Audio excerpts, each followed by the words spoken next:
Es verdaderamente aterrador enfrentarse a ellos, también te aísla. Además es muy difícil de describir. Una vez que conoces el tipo, puedes reconocerlo, incluso cuando los demás no lo pueden ver. Son personas muy peligrosas. Ojo con esto.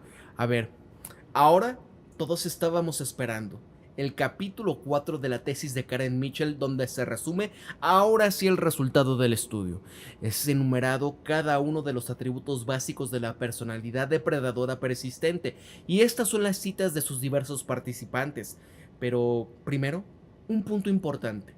Los datos indican que todos los adultos con este trastorno de personalidad persistente son igualmente explotadores, peligrosos, manipuladores y egocéntricos. Es más, vamos a cambiar aquí una de estas fotos y vamos a poner septiembre. ¿Quién de estos parece así? Mira acá.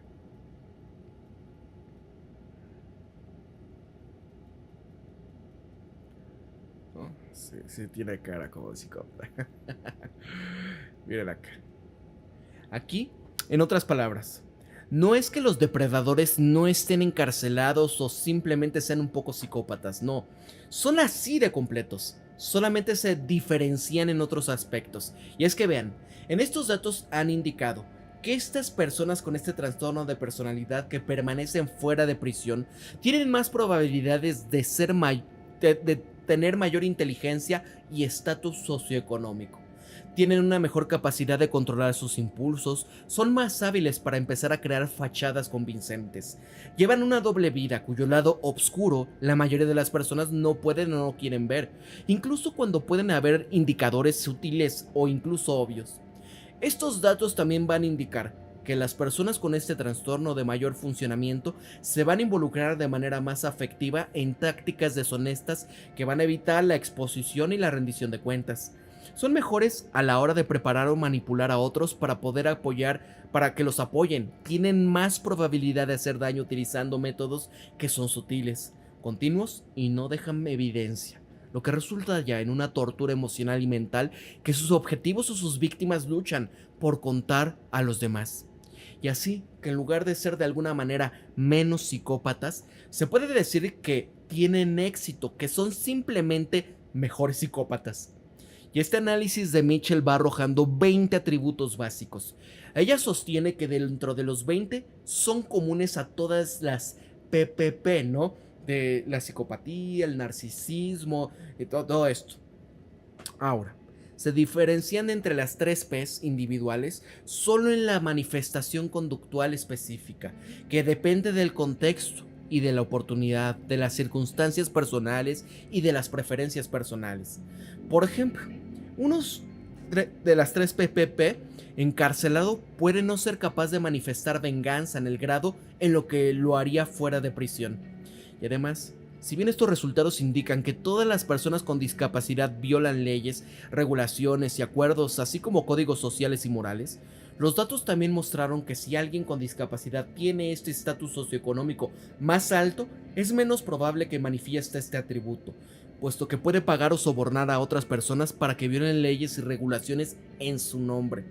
Y como se señalaba en el artículo anterior, fueron 25 tácticas comunes, así como un puñado de diferenciadores, es decir, capacidades y valores únicos y a veces contradictorios. En esto, Mitchell hace lo que consideraba una idea revolucionaria, donde los datos han indicado que los investigadores habían desarrollado ya 9 iteraciones de la DP basados en este tipo de diferenciadores en lugar de centrarse en la refinar nuestra comprensión de un atributo compartido, que en otras palabras, muchas de nuestras percepciones actuales de la personalidad oscura probablemente sean solamente descripciones del subconjunto del triple P, con diferenciador común o conjunto de diferenciadores. Los investigadores que presentaban este tipo de modelos confunden una característica secundaria con un atributo esencial. Por ejemplo, un investigador pudiese decir que los psicópatas por definición tienen un bajo control de los impulsos, cuando en realidad pueden tener un control de sus impulsos bajo o alto y al mismo tiempo compartir un conjunto común de atributos básicos. Y así que antes de analizar los 20 atributos, Mitchell había incluido una sección en la que describía el núcleo oscuro. Y acá de este PPP, su obscuridad profunda e inaceptable, como ella misma lo expresa, donde todas las personas con esta disfunción de personalidad son profundamente malévolos y peligrosos. Quienes permanecen fuera de prisión son capaces de causar daño de manera igualmente destructiva y de manera encubierta, al tiempo que van adoptando estrategias para poder evitar esta exposición y el encarcelamiento. Este tipo de núcleo oscuro va afectando a los psicópatas de manera característica. Por ejemplo, como referencia de la categoría 1, S es igual a investigadores de la personalidad. Categoría 2, investigadores del comportamiento. Categoría 3, expertos forenses. Categoría 4I, profesionales no forenses. Categoría 4II, profesionales corporativos no forenses. Y categoría 4AAA, profesionales comunitarios no forenses. Y acá, citando esta participación de la categoría 4i, que se enumera en algunas de estas respuestas típicas de la víctima u objetivos de los DP, decía que la ideación suicida de intentos de de depresión o ansiedad, con conductas de autolesión, trastornos alimenticios, dependencia, alcohol o sustancias o cortes, inmensa sobrecarga y desesperación, sensación de que se están volviendo locos, sensación de que están atrapados o estancados como si no hubiese una forma de salir de su infierno o excepto de irse de este mundo. La pérdida de la capacidad de trabajar, dificultades para asistir a la escuela, de relaciones tensas, y esto es crucial porque las víctimas a menudo no saben a quién recurrir para obtener validación y apoyo. Las víctimas no sienten que se les está creando y comienzan a desesperarse por este aislamiento de su experiencia. Mitchell empieza a ampliar también en esta observación. Espérame tantito. Ok. Ok.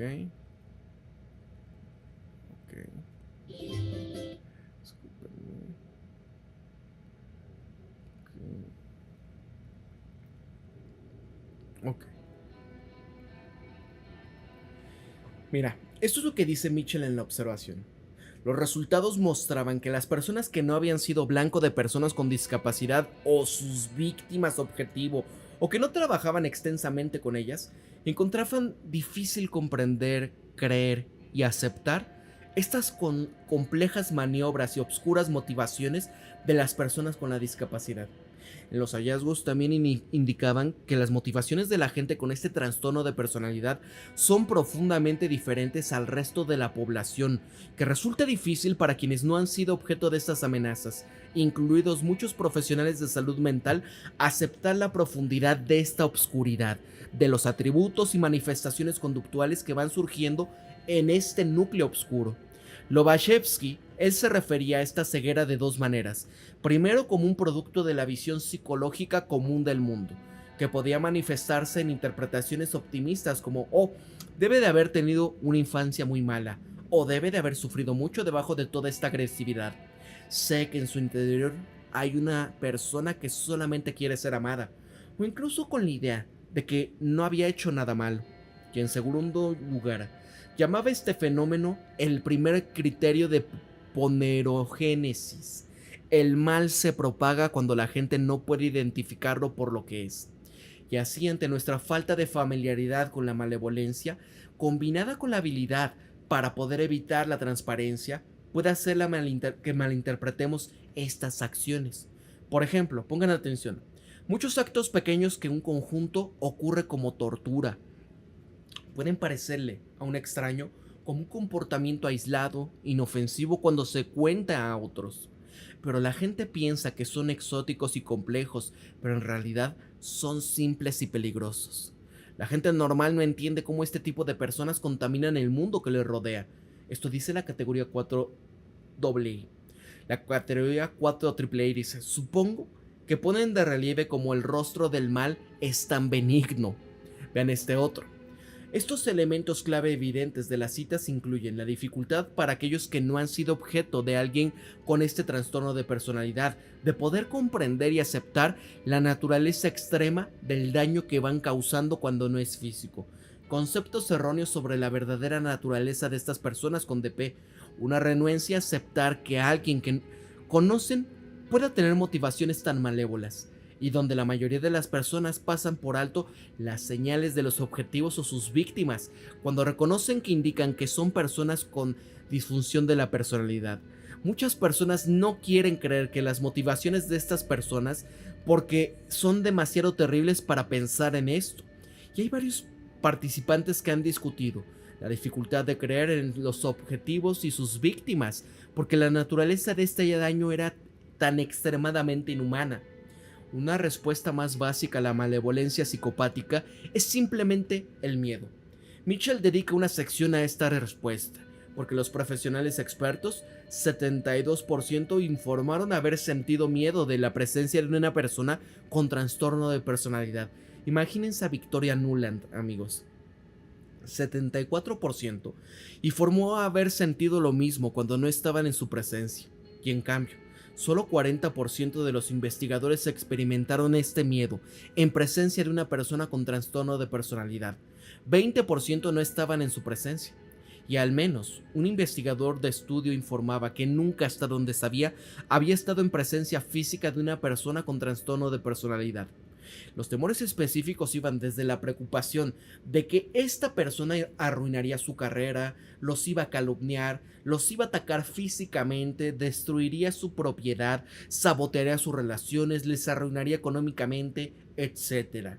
Como lo dijo un participante de la 4 AAA, todo es posible con forma de venganza.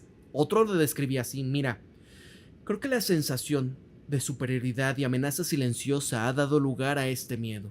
La diversión en sus ojos, casi se puede oír pensamientos siniestros a través del silencio.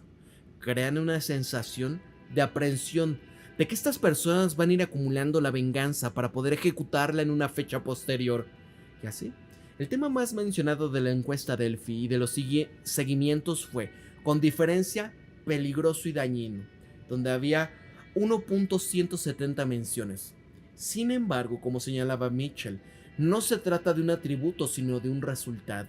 Y el segundo tema más popular y el atributo mejor valorado fue impulsado por el control, el poder y el dominio, con 654 menciones. Esto también fueron los dos temas mejor valorados cuando se preguntaba a los participantes qué tipo de atributo iba impulsando a la mayoría de las conductas del trastorno de personalidad. Así que, si quisiéramos resumirlo en otras palabras más breves posibles, pudiésemos decir que son personas peligrosas y dañinas, impulsadas por el control, el poder y el dominio. Este modelo, que surgió de un análisis temático de la personalidad depredadora persistente, Mitchell justificaba el nombre de esta manera: persistente, porque esta disfunción de la personalidad no puede curarse. Su sentido de superioridad les impide creer siquiera que hay algo malo en ellos, el depredador, porque como los animales depredadores son muy diferentes a la mayoría de los demás seres humanos, buscan a los vulnerables, los debilitan, los aíslan y utilizan su dolor o malestar para entretenerse, a menudo lastimándolos o destruyéndolos, mientras permanecen ocultos y se mimetizan con el entorno cuando pueden. Y personalidad, porque el modelo describe un conjunto discernible de atributos. Amigos, antes de proseguir, quiero que piensen, por ejemplo, todo esto que ha hecho Estados Unidos con Ucrania. ¿Quién es quien está interviniendo? Pero ¿quién le dijo? Peléate. Te vamos a apoyar hasta donde tope. Y al final, ¿qué pasa? ¿Y qué pasa con la sociedad occidental, verdad? ¿Qué está pasando con esta destrucción? Bueno, miren, aquí están los 20 atributos que se dividen en 4 grupos conceptuales, así como se ven. Y miren acá. Esto es los 20 atributos. Déjenme guardo la imagen. Se las pongo por acá. Miren acá. Déjame tantito. Es este.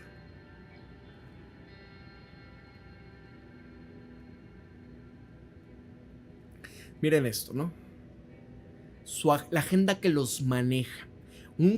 Una situación de seguir el control, el poder y la dominación. Se autoperciben con superioridad y que son especiales, que lo merecen todo. 3. son patológicos, explosivos con respuestas que están comprometidas para poder desafiar, son vengativos, no se comprometen con nada. El segundo grupo, están motivados y operados de manera diferente y obscura. Los depredadores, incluidos los explotadores, sádicos y crueles, tienen un bajo importancia por las leyes, las regulaciones, los acuerdos y también como códigos morales. 9. Estas situaciones donde no tienen este tipo de ataduras de las relaciones o el tema sexual. No puedes racionalizar las expectativas de los demás, es decir, no pueden tener empatía. Grupo 3. La verdad no es fácil de distinguir o creer. 11. Activamente tienen la fachada de alguien normal, ¿no? En situaciones cualitativas, camaleónicos, deshonestos.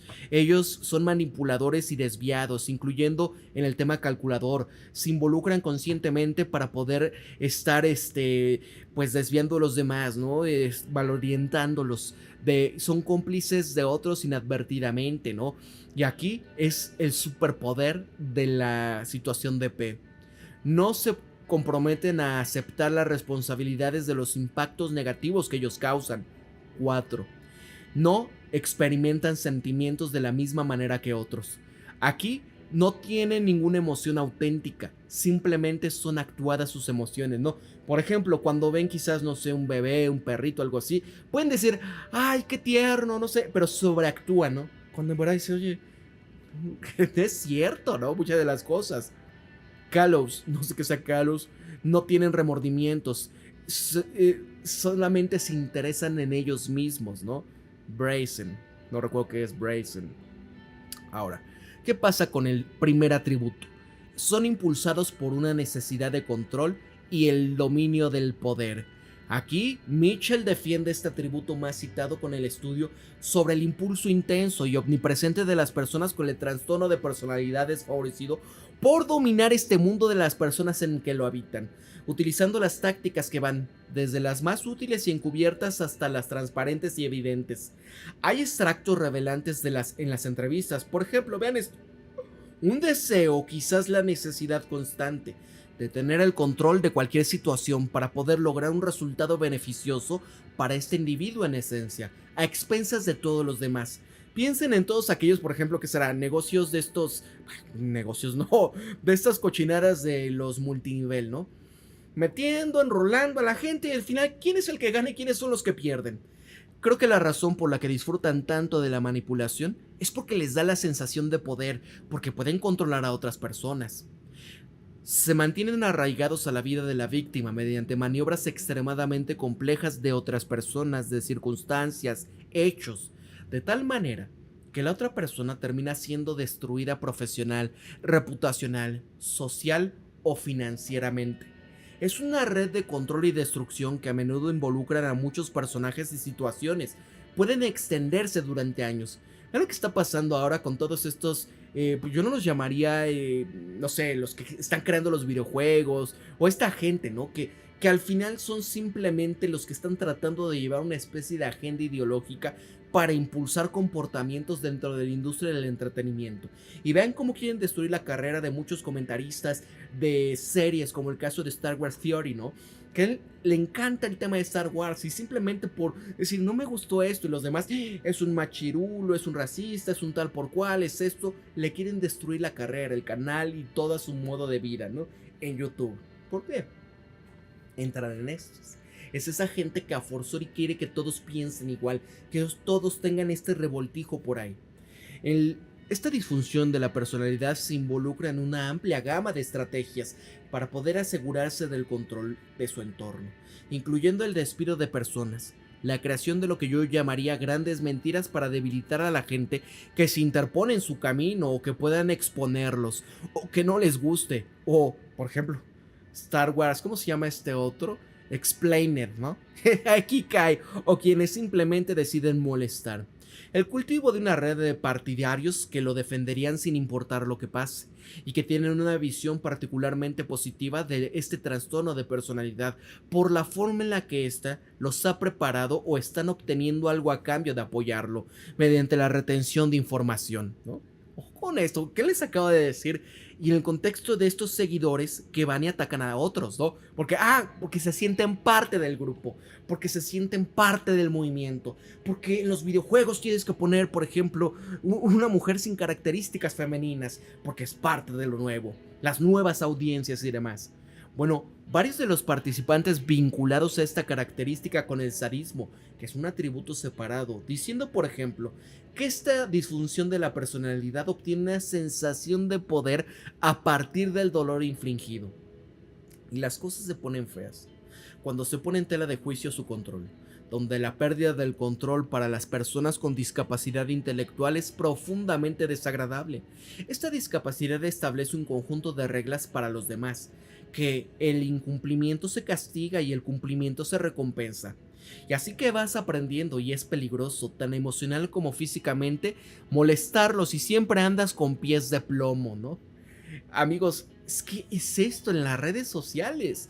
El atributo 2, autovisión de superioridad, sentirse especial y tener derecho de todo. Mitchell define este atributo de la siguiente manera: donde hay una creencia interior profundamente arraigada de que son mejores que otros seres humanos, que tienen derecho a comportarse de cualquier manera que les plazca, sin importar a quién puedan perjudicar o afectar. Y como lo dice Lobachevsky, nos ven desde la distancia como no del todo con específicos, es decir, como una especie inferior. ¿Quiénes se creen, no? Los elegidos. ¿Y quién dice que los demás somos animales humanos?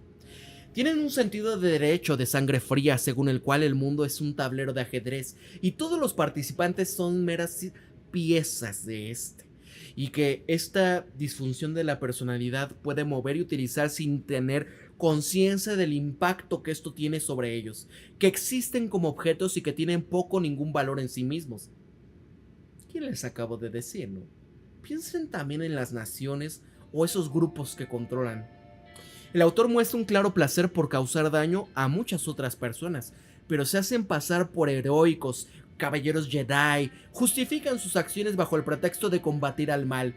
Toda esta personalidad pública es una construcción utilizada para causar daño y ocultar sus fechorías. Piensen en lo que pasó con estas explosiones de los Pegis para supuestamente afectar y atacar o acabar con los de Hezbollah, ¿no? ¿Qué es lo que pasó? La celebración de muchas de esta gente que pertenece a ellos, como Gina Yacarino, DX, ¿no? En donde ella elimina todo lo que sea la apología o cosas así. Y lo celebró. Ahora, engañar a los demás.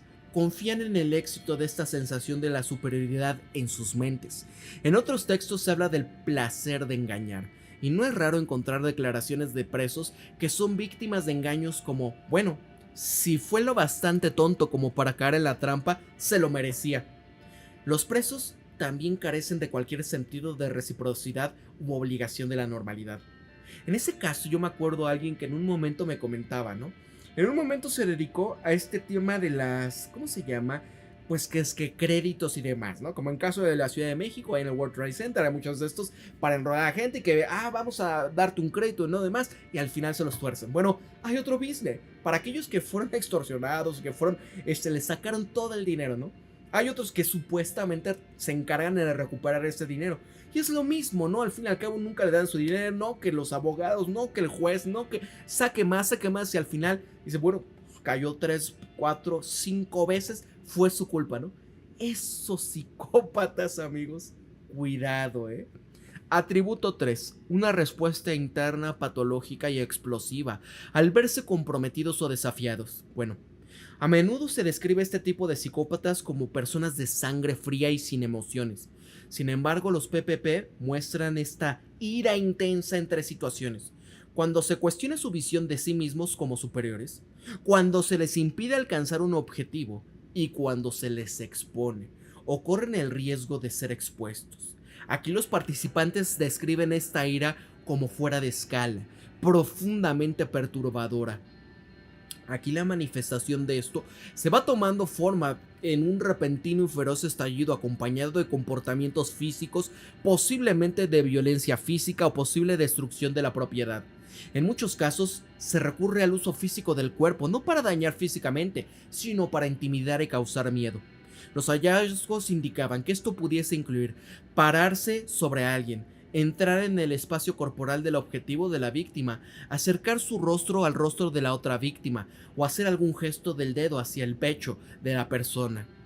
Pero se paran sobre ti. Su cuerpo impone. El aire es palpable. A menudo acercan su rostro hacia ti. Te señalan con el dedo como si estuviesen apuñalando. De repente se produce un silencio cuando con el ojo de un torno y sus ojos se vuelven negros y hablan lentamente y con fuerza. Es extremadamente intimidante. Esta referencia a los ojos es fascinante y merece más investigación, porque en estos datos se habla con mucha frialdad, con falta de vida de los ojos, de cómo estos se vuelven negros en el momento de la ira patológica. Este fue un tema interesante que surgió de los datos. La naturaleza de los ojos cuando hay ira patológica, este tema no se menciona en la literatura académica, sin embargo sí se menciona en la prensa popular, se discute ampliamente en el estudio. Aquí la participación de la mayoría del control de los impulsos son capaces de contener esta respuesta. Su venganza puede llegar años después, puede ser llevado a cabo de manera encubierta. Los participantes describen esta respuesta adicional a las situaciones que les inducen la ira, una calma intensa, a menudo acompañado de lenguaje corporal sutil y gestos que provocan terror. Se vuelven hiperconcentrados y fríos, no expresan mucha ira abiertamente, pero una mueca, una sonrisa que diga, conseguiré lo que quiero, eso puede generar tanto miedo como la manifestación de la ira. Y en estas formas no físicas de daño se mencionan con más de doble frecuencia, 765 que las físicas, solamente en 331. Los datos indican que una de las razones por las cuales la respuesta interna patológica y explosiva es tan aterradora es que parece que están universalmente seguidos de algún tipo de castigo de venganza. Tal vez por eso muchos de los participantes expertos han sentido miedo tanto en presencia de uno de estas discapacidad de la personalidad como fuera de ella, y están programados, por así decirlo, para vengarse. De una u otra forma intentarán conseguirlo, y esto nos lleva al cuarto atributo, el atributo vengativo. Uno de los temas más poderosos que surgen de estos datos en relación con la venganza es la certeza de que una persona resultará dañada si desagrada a alguien de la disfunción de la personalidad, con el lenguaje corporal aterrador, con las señales que comunica esto al objetivo o a su víctima, donde los datos indican que es un poco probable que otros comprendan. Acuérdense de Victoria Nuland cuando fue el tema para destruir el Nord Stream, ¿no? Cuando alguien hace algo que no le gusta o alguien obtiene una ventaja sobre él, ataca con dureza humillándolo públicamente, despidiéndolo, emprendiendo acciones legales en contra de la víctima o las víctimas, criticando públicamente a la víctima de alguna manera, creando rumores sobre ella.